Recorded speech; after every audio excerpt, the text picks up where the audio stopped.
자, 이제 원천 징수를 볼게요. 수입 시기는 누구에 대한 얘기예요? 원천 징수 의무자에 대한 얘기예요? 원천 납세 의무자에 대한 얘기예요? 원천 납세 의무자에 대한 얘기죠. 원천 징수 의무자는 언제 원천 징수해야 되냐에 문제가 생기겠죠? 언제가 되겠어요? 상식적으로. 소득을 지급하는 때가 되겠지. 돈 준 때가 원천 징수해야 되는 때가 되겠죠. 그래서 거주자에게 이제부터 가볼게요. 사업소득은 이제 원천 징수가 많이 있느냐 없느냐 그거부터 얘기를 하는데요. 원천 징수하는 것이 일반적이지만 사업소득은 그렇지 않아요. 자, 여기 보세요. 우리 소득세법은 원천 징수가 광범위하다고 그랬죠. 하지만 사업소득은 안 그래요. 왜냐하면 편의점에서 여러분 물건을 사죠. 그렇죠? 그럼 그 사람한테 뭘 줘요? 세금 떼고 줘요? 난리 나겠죠? 그냥 돈 줘. 왜 그러냐? 첫 번째는요. 사업이라는 건 소득이 얼마인지 몰라. 주는 사람이. 왜냐면 그 사람 경비를 모르기 때문에. 그래서 일반적으로 안 떼. 이자 같은 경우는 경비를 인정하지 않아. 배당도 경비를 인정하지 않아. 그러니까 수익금액 주는 거 전부 다 거기에 몇 프로 떼도 돼. 나중에 배우게 되는 기타 소득은 소득금액을 기준으로 떼요. 이해하시겠어요?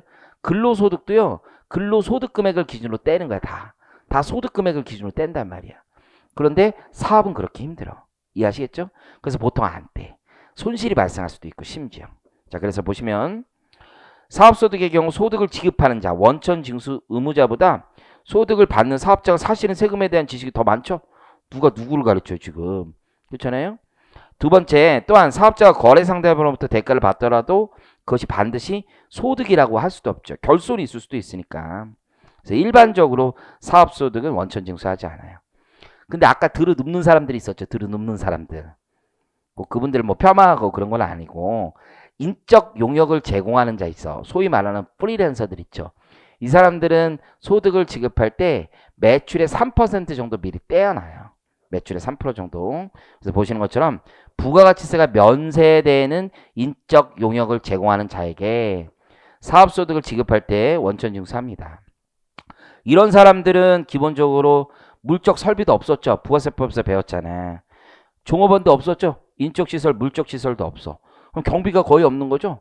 자기가 뛴 거만큼만 버는 거잖아. 그래서 손실이 발생할 여지가 거의 없습니다. 그래서 원천 징수 세액은요. 지급액의 즉 수익금액의 3%를 떼요. 자, 다음 페이지. 밑에 인적 용역을 제공하는 자는요. 원천 징수했어도 이 사람은 이걸로 끝난 게 아니죠. 소득 계산에서 반드시 종합소득 신고해야 돼요. 자, 다음 페이지. 그래서 원천 징수의 시기도 좀 기억을 하세요. 언제 뗀다? 소득을 지급하는 때. 연말정산이라고 돼 있죠. 연말정산. 자, 연말정산이라는 건 뭐냐면 여기 보세요.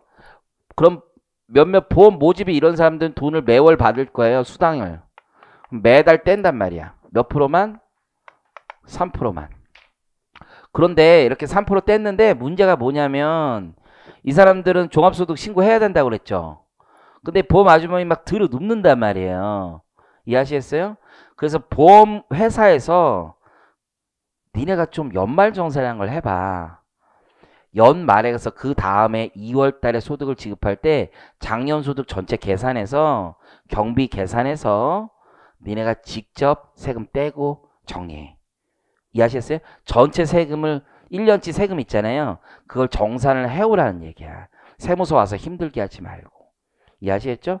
근데 보험 모집인 중에서 돈 많이 버는 사람도 있고 조금 버는 사람도 있겠죠. 많이 버는 사람은 네가 하고 조금 버는 사람은 회사에서 해줘. 왜냐면 우리 근로자는 다 해준단 말이야. 근로자는. 근데 이 사람들은 사실 생각해보면 근로자랑 비슷한 사람이죠. 큰 차이가 없어. 그렇잖아요. 그럼에도 불구하고 종합소득 다 알아서 하라 그러면 좀 힘들단 말이에요. 기장 능력 떨어지고. 그래서 보험회사에서 이렇게 돈 조금 주는 사람들은 보험회사에서 종합소득세 신고 대행해줘 라고 하는 게 연말정산이라는 거예요. 그럼 이렇게 연말정산한다는 건 1년치 소득에 대해서 정리가 됐다는 얘기예요.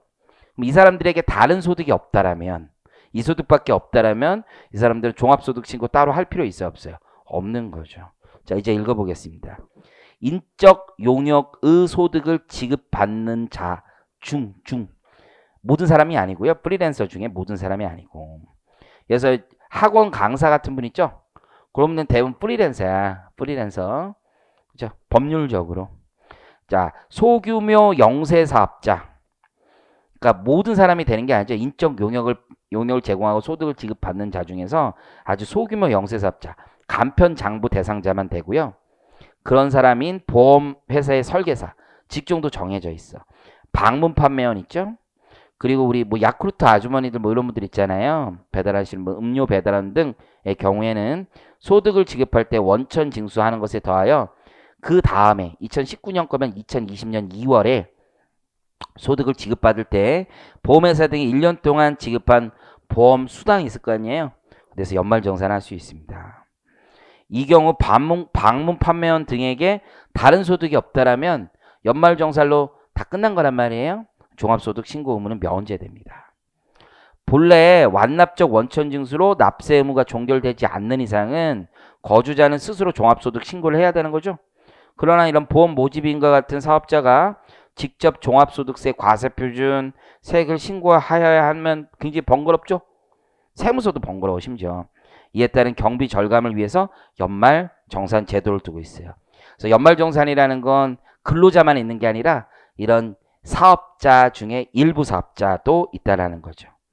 그래서 원천징수 의무자가 연말에 징수할 소득세액을 계산해서 매월 원천징수하여 납부한 원천징수세액과 비교 정산하는 절차를 연말정산이라고 우리는 부릅니다.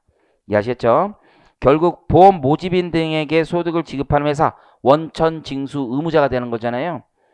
이 자가 보험 모집인의 소득을 계산해서 원천징수하고 이로써 신고에 대한 부담을 덜 수 있게 되는 거죠.